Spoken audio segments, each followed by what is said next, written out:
Hello viewers, আপনাদের প্রিয় channel edX learning এ আপনাদের স্বাগত। আপনারা সকলে জানেন যে চ্যানেলে এখন প্র্যাকটিস সেট সিরিজ চলছে। আজ সেই সিরিজের তৃতীয় ভিডিও। প্রথম ও দ্বিতীয় প্র্যাকটিস সেট দুটিতে আপনারা খুব ভালো রেসপন্স দেখিয়েছেন। আশা করছি এই ভিডিওটিতেও আপনাদের ভালো রেসপন্স পাবো। আপনারা অনেকেই ভিডিও দেখছেন কিন্তু সাবস্ক্রাইব করছেন না। তাই ভিডিওগুলো যদি আপনাদের ভালো লাগে বা প্রয়োজনীয় বলে মনে হয় তাহলে অবশ্যই চ্যানেলটি সাবস্ক্রাইব করে পাশে থাকবেন। আর এসএলএসটি বাংলা বিষয়ের উপর আপনাদের কোন কোন বিষয়ের উপর বা টপিকের উপর ভিডিও দরকার তা অবশ্যই কমেন্ট করে জানাবেন। আমি চেষ্টা করব আপনাদের সাজেস্ট করা বিষয়গুলোর উপর ভিডিও আনার। তাই আপনারা যারা এখনো পর্যন্ত চ্যানেলটি সাবস্ক্রাইব করেননি তারা অবশ্যই চ্যানেলটি সাবস্ক্রাইব করে বেল আইকনটি প্রেস করে দেবেন। গত প্র্যাকটিস সেটের মতো এই সেটেও মোট প্রশ্ন থাকছে 50টি বাছাই করা গুরুত্বপূর্ণ প্রশ্ন, যেগুলো আসন্ন এসএলএসটি পরীক্ষার জন্য অত্যন্ত গুরুত্বপূর্ণ এবং সম্ভাবনাময়। তাহলে চলুন শুরু করা যাক আজকের প্রথম প্রশ্ন দিয়ে। তাহলে প্রথম প্রথম প্রশ্নটা দেখার চেষ্টা করব। কি আছে প্রথম প্রশ্নে, যে চর্যাপদের শেষ পুঁথিটির পত্র সংখ্যা কত? আমরা যদি চর্যাপদ দেখি তাহলে চর্যাপদের যদি আমরা পড়ে থাকি তো দেখবে তোমরা যে চর্যাপদে কী আছে, যে শেষ পুঁথি সংখ্যা খ নম্বর 69 নম্বর হলো শেষ পুঁথির যে পত্র সংখ্যা সেটা আছে। তারপরে 2 নম্বর প্রশ্নটা দেখি, যে শ্রীকৃষ্ণ কীর্তন কাব্যে শ্রীকৃষ্ণ কার বরে বাঁশিটি লাভ করে? এখানে শ্রীকৃষ্ণ কীর্তন কাব্যে কার বরে বাঁশিটি লাভ করে সেটা হলো হর গৌরী। হ্যাঁ, হর গৌরীর বরে শ্রীকৃষ্ণ কী করে বাঁশিটি লাভ করে। 3 নম্বর প্রশ্নটা দেখি কি আছে, যে বিদ্যাপতি ও জয়দেব গ্রন্থটি, এটা হবে একটা প্রবন্ধ। হ্যাঁ, প্রবন্ধটি কার লেখা? এটা হবে ক নম্বর উত্তর বঙ্কিমচন্দ্র চট্টোপাধ্যায়। ঠিক আছে। তারপরে দেখো 4 নম্বর প্রশ্নটা, পূর্বরাগ পর্যায়ে শ্রেষ্ঠ পদকর্তা কে ছিলেন? পূর্বরাগ পর্যায়ে শ্রেষ্ঠ পদকর্তা কে ছিলেন এটা জানার আগে তার আগে জেনে নিই যে এখানে প্রত্যেকজন বিদ্যাপতি, চণ্ডীদাস, জ্ঞানদাস, গোবিন্দদাস প্রত্যেককে কোন কোন কোন কোন পর্যায়ের শ্রেষ্ঠ পদকর্তা। তো বিদ্যাপতি হলো মাথুর আর প্রার্থনা। হ্যাঁ, বিদ্যাপতি কি মাথুর আর প্রার্থনা ক্ষেত্রে শ্রেষ্ঠ পদকর্তা। চণ্ডীদাস হলো কি? চণ্ডীদাস হলো পূর্বরাগের ক্ষেত্রে শ্রেষ্ঠ পদকর্তা। আর জ্ঞানদাস হলো আক্ষেপানুরাগ, আর রূপানুরাগের ক্ষেত্রে জ্ঞানদাস হলো আক্ষেপানুরাগ এবং রূপানুরাগের ক্ষেত্রে শ্রেষ্ঠ পদকর্তা, আর গোবিন্দ দাস হলো অভিসারের ক্ষেত্রে শ্রেষ্ঠ পদকর্তা। তো এখানে আছে কি, যে পূর্বরাগের শ্রেষ্ঠ পদকর্তা হলেন কে ছিলেন? এখানে উত্তর হবে খ চণ্ডীদাস। তো আশা করি বোঝাতে পেরেছি। এবার পরের 5 নম্বরটা দেখি, যে 5 নম্বরে কি আছে। 5 নম্বরটা আছে দেখো, দ্বিতীয় বিদ্যাপতি হিসেবে পরিচিত ছিলেন কে? হ্যাঁ, দ্বিতীয় বিদ্যাপতির ভাবশিষ্য বলা হয় কাকে? গোবিন্দ দাসকে। আমরা জানি এটা গোবিন্দ দাসকে। তো দ্বিতীয় যে বিদ্যাপতি সেটা অ্যান্সার হবে গোবিন্দ দাস। আরেকজন আছে ছোট বিদ্যাপতি। হ্যাঁ, ছোট বিদ্যাপতি বলা হয় কাকে? কবিরঞ্জনকে। হ্যাঁ, ছোট বিদ্যাপতি বলা হয় এটা হবে না, কবিরঞ্জনকে। হ্যাঁ, ছোট বিদ্যাপতি বলা হয় কবি রঞ্জনকে। আশা করি বোঝাতে পেরেছি। তারপরে দেখো 6 নম্বর, যে কোন সুলতানের আমলে বিজয়গুপ্ত মনসামঙ্গল কাব্য রচনা করেন? এটা হবে কি? উত্তর হবে হুসেন শাহ। তারপরে কি আছে, অভয়ামঙ্গল কাব্যটির মোট কয়টি খণ্ড? এখানে কোনো বইয়ে লেখা আছে যে 2টি খণ্ড, একটা বণিক খণ্ড, আক্ষেপিক খণ্ড, আর কোনো বইয়ে লেখা আছে দেবখণ্ড, বণিক খণ্ড এবং আক্ষেপিক খণ্ড। তো এটা একটা বিতর্কমূলক প্রশ্ন, তো আমি অ্যান্সার নেব খটাই। এবার তোমরা যদি এর সঠিক অ্যান্সার জেনে থাকো তাহলে কমেন্ট বক্সে অবশ্যই জানাবে। হ্যাঁ, তো অভয়ামঙ্গল কাব্যটির মোট কয়টি খণ্ড? এবার একটা ভালো একটা প্রশ্ন দিয়েছে, যে শঙ্কু কোন বিষয়ের অধ্যাপক ছিলেন? হ্যাঁ, শঙ্কু কোন বিষয়ের অধ্যাপক ছিলেন? এটা হবে শঙ্কু যে বিষয়ের অধ্যাপক ছিলেন সেটা হলো পদার্থবিদ্যা। আশা করি বোঝাতে পেরেছি। এবার পরের যে প্রশ্ন আছে সেটাও সেই শঙ্কু থেকেই আছে। 9 নম্বর প্রশ্নটা দেখার চেষ্টা করো। কি আছে দেওয়া, যে শঙ্কুর ওষুধের ফলাফল কত সময়ের মধ্যে দিয়ে জানা যায়। প্রফেসর শঙ্কুর যে ডায়েরি, প্রফেসর শঙ্কুর যে ষষ্ঠ গল্প, হ্যাঁ, সেই ষষ্ঠ গল্প হলো স্বর্ণপর্ণী। সেই স্বর্ণপর্ণীর গল্পটিতে প্রফেসর শঙ্কুর যে আশ্চর্য ওষুধ সেটা হলো মিরাকিউরালের যে ফলাফল সেটা ক ঘন্টার মধ্যে জানা যায়, সেটা হলো 24 ঘন্টার মধ্যে জানা যায়। 10 নম্বর কি, প্রফেসর শঙ্কুর ডায়েরি উল্লিখিত ডাইমালার আদতে কি। এটা হলো মানে প্রফেসর শঙ্কুর যে গল্প, যে কি আছে, মহাকাশের দূত যে গল্পটা আছে সেই গল্পের এটা প্রশ্ন। তো সেই গল্প এটা আছে। আর ডাইমালার আসলে আদতে একটি কি বিশেষ গাড়ি, হ্যাঁ, এটা মনে রাখার চেষ্টা করো। এবার শাবলতলার মাঠ থেকে প্রশ্ন। শাবলতলার মাঠ গল্পের মাস্টারমশাই কোথায় বসে গল্প লিখতেন। এটা হবে কি আনসার, খ নম্বরটা, যে চালতা বাগানে। চালতা বাগানে বসে তিনি গল্প লিখতেন। তারপরে দেখার চেষ্টা করো যে 12 নম্বরটা, যে হাওয়াত বিলাসী 3 জোড়া চোখ আটকে গেল ফ্রেমে, উদ্ধৃতিটি কোথাকার। হ্যাঁ, এটা হবে কবি শক্তি চট্টোপাধ্যায়ের 3 পাহাড়ের কোলে যে কবিতাটি আছে তার এটা, হ্যাঁ, সেখান থেকে এই উদ্ধৃতিটি নেওয়া হয়েছে। এবার পরের প্রশ্নটা দেখার চেষ্টা করি, 13 নম্বর। হ্যাঁ, 13 নম্বর কী আছে, যে কার কথা শুনে তপনের চোখ মার্বেল হয়ে গিয়েছিল। এটা হলো তপনের মেসমশাইয়ের কথা, গ নম্বরটা উত্তর হবে তপনের মেসমশাই। এবার 14 নম্বর দেখি। 14 নম্বরে কী আছে দেখার চেষ্টা করো। কী আছে, যে কেউ তার দিদি কেউ মাসি, এখানে কার কথা বলা হয়েছে। এখানে কেউ তার দিদি কেউ তার মাসি, এখানে আসলে বলা হয়েছে যার কথা, যার কথা বলা হয়েছে সে হলো বুধুয়া। হ্যাঁ, এটা বুধুয়ার পাখি যে আছে, বুধুয়ার পাখি যে অলোকরঞ্জন দাশগুপ্তের যে কবিতাটি আছে বুধুয়ার পাখি, সেই বুধুয়ার কথা বলা হয়েছে। হ্যাঁ, এখানে কার মাসি সেটা হলো বুধুয়ার। হ্যাঁ, ইলিয়াসের ঘোড়াগুলো চুরি কে করেছিল। এখানে ইলিয়াসের ঘোড়াগুলো চুরি করে কিরবিজরা। হ্যাঁ, কিরবিজরা, এখানে কিরবিজয় আছে, এটা কিরবিজয় হবে না, কিরবিজ হবে। হ্যাঁ, কিরবিজরা ইলিয়াসের ঘোড়াগুলি চুরি করেছিল। এবার সমাজ থেকে ব্যাকরণগত একটা প্রশ্ন, খুবই ভালো, যে সমাসে একাধিক পদ মিলিত হয়ে যে পদটি গঠন করে সেই পদটি হলো কি হলো, সমাসে একাধিক পদ মিলিত হয়ে একটি পদ গঠন করে তাকে বলা হয় কি, সমস্ত পদ। আশা করি বুঝতে পেরেছ। তাহলে এবার শুধু সমাস নির্ণয় করা জানলে হবে না, সমাসের ক্ষেত্রে বা ব্যাকরণগত যে কোনো প্রশ্নের ক্ষেত্রে তার সংজ্ঞা থেকে শুরু করে উদাহরণ পর্যন্ত সব কিছু ভালো করে খুঁটিয়ে পড়তে হবে, তাহলেই আর কি বোঝা যাবে ভালো করে। তারপরে 17 নম্বরে আছে, কি আছে দেখো 17 নম্বর প্রশ্নটা, যে বাংলা সমাজকে কয় ভাগে ভাগ করা যায়। বাংলা সমাজকে কয় ভাগে ভাগ করা যায়, বাংলা সমাজকে ভাগ করা যায় 6 ভাগে। তারপরে সমাজ থেকে আরেকটা প্রশ্ন, বৃত্ত নামক অসুর সমস্ত পদ কি আছে, বৃত্তাসুর।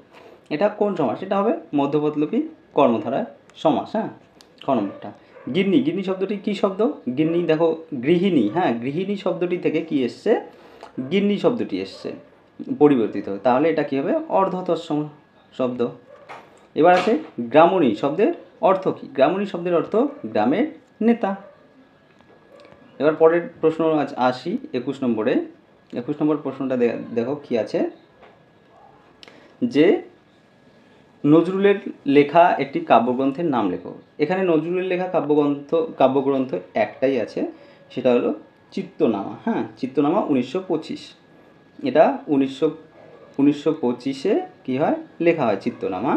আর এই যে অনুপূর্বা কাব্যগ্রন্থের কবি হলেন যতীন্দ্রনাথ সেনগুপ্ত। ঠিক আছে। আর বলাকা আমরা সবাই জানি, বলাকা হলো কবিগুরু রবীন্দ্রনাথ ঠাকুরের, কিন্তু বীথিকাটা আমার জানা নেই। এটা যদি তোমরা কেউ জেনে থাকো তাহলে অবশ্যই কমেন্টে জানাবে। 22 নম্বরটা দেখার চেষ্টা করি, কি আছে, যে কুহু ও কেকা কাব্যগ্রন্থটি কে লিখেছেন। এটা আমরা সবাই জানি, এটা উত্তর হবে সত্যেন্দ্রনাথ দত্ত। তারপরে 23 নম্বর, বুদ্ধদেব বসুর প্রথম কাব্যগ্রন্থ কোনটি। বুদ্ধদেব বসুর প্রথম কাব্যগ্রন্থ হলো, তার আগে দেখার চেষ্টা করি, যে মর্মবাণী 1923-এ লেখেন তিনি, আর বন্দিবন্দনা 1926। হ্যাঁ, তাহলে মর্মবাণী হলো বুদ্ধদেব বসুর প্রথম কাব্যগ্রন্থ।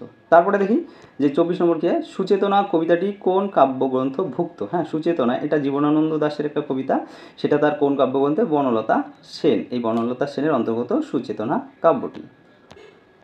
আশা করি তোমরা বুঝতে পারছো। এবার দেখি যে পরের প্রশ্ন কি আছে দেখো, যে তিন পুরুষ, হ্যাঁ তিন পুরুষ কাব্যগ্রন্থটির স্রষ্টাকে, হ্যাঁ তিন পুরুষ কার লেখা, এটা হবে অমিয় চক্রবর্তীর লেখা। গ নম্বর, বুদ্ধদেব বসুর একটি সনেটের নাম কি? হ্যাঁ বুদ্ধদেব বসুর যদি আমরা সনেট বলি, সেক্ষেত্রে বুদ্ধদেব বসুর সনেট মর্মবাণী ও সনেট ধর্মী একটা লেখা, বন্দিবন্দনাও একটা সনেট ধর্মী লেখা। হ্যাঁ, তো এখানে দুটোই অ্যান্সার হবে, ঠিক আছে।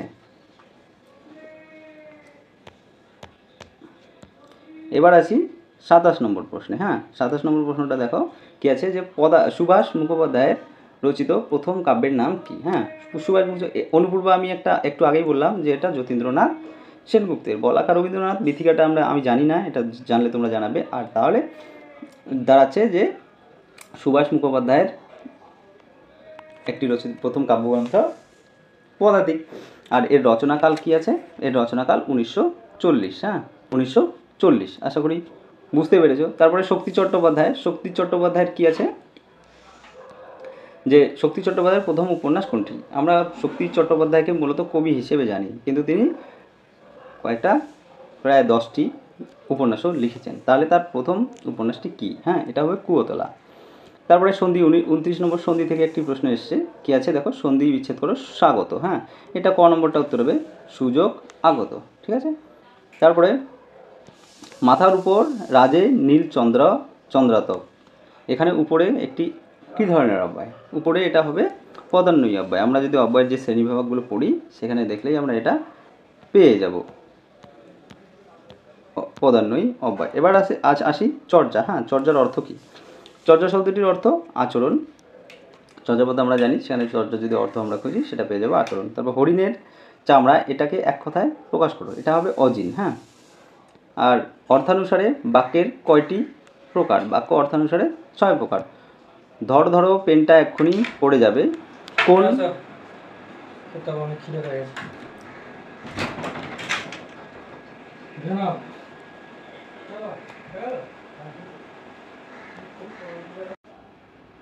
তাহলে অর্থ অনুসারে বাক্যের কয়টি প্রকার? হ্যাঁ 23 নম্বরটা দেখো, তাহলে অর্থানুসারে বাক্যের প্রকার হলো 6 প্রকার। তারপরে কি বলছে, ধর পেনটা এক্ষুনি পড়ে যাবে, এটা কোন কাল? হ্যাঁ এটা হবে বর্তমান অনুজ্ঞা। আমরা ক্রিয়ার কাল যদি দেখি তাহলে এটা হবে বর্তমান অনুজ্ঞা। তারপরে প্রশ্নটা কি আছে, প্রশ্নটা 35 নম্বরে দেখি, যে রবির সত্যে দুরিব মিথ্যা ভয়। হ্যাঁ কোন কাল এটা? এটা হবে রবির সত্যে দুরিব মিথ্যা ভয়, এটা হবে সাধারণ ভবিষ্যৎ। হ্যাঁ এটা একটা টাপ দিয়েছে, এটা একটা সাধারণ ভবিষ্যৎ। তারপরে আমরা দেখি পথের দাবিতে গল্পে পুলিশ স্টেশনে আটক ব্যক্তিরা কোন কারখানায় কাজ করতো? তাহলে এটা হবে তেল কারখানায় কাজ করতো। 37 নম্বরে কি আছে, মহাকালের চণ্ডরূপে, এখানে মহাকাল বলতে কাকে বোঝানো হয়েছে? তো এই যে উত্তরটা করার আগে আমি দেখি যে এই যে লাইনটা এটা কোথা থেকে নেওয়া আছে। এটা নেওয়া হয়েছে কাজী নজরুল ইসলামের যে প্রলয় উল্লাস যে কবিতাটা আছে পাঠ্য, সেই প্রলয় উল্লাসের এটা লাইন। এখানে মহাকাশের চণ্ডরূপে, এখানে মহাকালের চণ্ডরূপে, এখানে মহাকাল হলো রুদ্রদেব। হ্যাঁ উত্তর গ। এই যে ঝামর তাহার কেশের দোলায় ঝাপটা মেরে, এখানে এই যে গগন দোলায়, এটা উত্তর হবে গগন দোলায়, এটা ওই প্রলয় উল্লাসেরই এটা লাইন। কাজী নজরুল ইসলামের এটা। তারপরে আসি একাকারে কবিতা, কি আছে হচ্ছে একাকারে কবিতা আছে। হ্যাঁ একাকারে কবিতাটির মূল সুর কি? এটা একাত্মতা আর সম্প্রীতি দুটোই হবে। হ্যাঁ একাত্মতাও হয় সম্প্রীতিও হয় একাকারে, তাহলে এর উত্তর ঘ নম্বর, ক এবং খ। সাজ বেসে গেছে, এটা শহীদ মুস্তফা সিরাজের গল্প। হ্যাঁ শহীদ মুস্তফা সিরাজের গল্প সাজ বেসে গেছে, যেখানে মাইলোবাদ চরিত্রটি আছে। তারপরে 41 নম্বরে যে পরশমণি কবিতার চরণ আমি কুলবতী রামা, এখানে রামা হলেন, এখানে রামা বলতে এই যে রাধা। পরে 42 নম্বর প্রশ্নটা দেখি 42 নম্বর প্রশ্নে কি আছে দেখো, 42 নম্বর প্রশ্নে আছে যে ভারতবাসীর আহার প্রবন্ধে উল্লিখিত নলরাজের নামে প্রচলিত নলপাক গ্রন্থটি যে ভাষায় লেখা তার নাম কি? এটা হবে সংস্কৃত ভাষায় লেখা। এটা ভারতবাসীর আহার সুনীতি কুমার চট্টোপাধ্যায়ের যদি আমরা প্রবন্ধটা পড়ি তাহলে এটার অ্যান্সার পেয়ে যাব। তারপরে কি আছে যে রাধারানী গল্পটার উৎস কি? এটা রাধারানীটার গল্পের উৎস কোথায়? এটা রাধারানী, বঙ্কিমচন্দ্রের রাধারানী যে উপন্যাস আছে সেখান থেকেই নেওয়া হয়েছে। তারপরে মিসেস বুল দেখব। হ্যাঁ, মিসেস বুলের পুরো নাম কি? মিসেস বুলের পুরো নাম, এটা স্বামী বিবেকানন্দের যে চিঠি প্রবন্ধটা আছে সেখানে যদি আমি দেখি তাহলে এটা সারা বুল হবে উত্তর। হ্যাঁ, তারপরে আসি 45 নম্বরে। হ্যাঁ, কোনি থেকে খুব একটা ভালো একটা প্রশ্ন দিয়েছে যে কোনি কোন রঙের কস্টিউম পরে সাঁতার কাটতো। এবার আমরা যদি কোনি পড়ি, কোনি দেখবে যে কোনির যে প্রতিদ্বন্দ্বী বা তার সঙ্গে যে ছিল বালিগঞ্জ সুইমিং ক্লাবের যে সদস্যা হিয়া মিত্র কী পরতো? লাল পরতো। এবার কোনি তার উল্টো, কোনির রং বেছে নিয়েছিল কোনি কি? কালো। তাহলে কোনির কস্টিউম হবে, সাঁতার কাটার কস্টিউম যেটা, সেটা উত্তর হবে, এটা হবে কালো। কোনি খাবারের জন্য কৃতিশের কাছ থেকে কী নিত? কোনি খাবারের থেকে প্রত্যেকদিন কী নিত? 1 টাকা করে নিত। এবার চর্যাপদের ভাষা যে বাংলা, এই বিষয়ে বিশিষ্ট ভাষাতাত্ত্বিক প্রমাণ দিয়েছেন, সেটা হবে কি? সুনীল কুমার চট্টোপাধ্যায় উত্তর হবে। হ্যাঁ, তারপরে 48 নম্বরটা দেখার চেষ্টা করি। 48, 49, 50, আমরা শেষের দিকে এসে গেছি। যে শ্রীকৃষ্ণ কীর্তন কাব্যটি চতুর্দশ শতাব্দীতে লেখা, এটি লিপি আবিষ্কার করে কে জানিয়েছিলেন? এটা রাখাল দাস বন্দ্যোপাধ্যায় হবে উত্তর। আর ধনী শব্দটির অর্থ কী? ধনী দেখো বড়লোক শব্দ সুন্দরী গর্বিত। এই প্রশ্নের উত্তরটা আমার জানা নেই, তোমরা যদি কেউ জেনে থাকো তোমাদের মধ্যে তাহলে অবশ্যই কমেন্টে জানাবে। হ্যাঁ, তারপরে কুলি শব্দটি কোন ভাষার? কুলি শব্দটি তুর্কি ভাষার শব্দ। হ্যাঁ, আশা করি আজকের এই 50টি প্রশ্ন ও তার ব্যাখ্যা আপনাদের প্রস্তুতিতে অনেকটা সাহায্য করবে। এই সিরিজের বাকি দুটো ভিডিও দেখার জন্য ডেসক্রিপশন বক্সে দেওয়ার লিঙ্কে চলে যান, গিয়ে বাকি সিরিজ দুটো যারা এখনো পর্যন্ত দেখেননি আপনারা সেখান থেকে দেখতে পারেন। আর ডেসক্রিপশন বক্সে দেওয়ার লিঙ্কে আমার যে টেলিগ্রাম চ্যানেলের লিঙ্ক আছে, সেখানে আপনারা টেলিগ্রাম চ্যানেলের সঙ্গে যুক্ত হয়ে গেলে WBSLST পরীক্ষা সংক্রান্ত অনেক মানে যা দরকার মেটেরিয়ালস, যেমন পিডিএফ, টেক্সট প্লাস আরো অনেক কিছু সাজেশন এবং গুরুত্বপূর্ণ ইনফরমেশন, সেগুলো আমি টেলিগ্রামে পোস্ট করে থাকি। তো আপনারা চ্যানেলটিতে জয়েন করে সেগুলো অ্যাক্সেস করতে পারেন। আজ তাহলে এটুকুই, দেখা হচ্ছে পরের ভিডিওতে।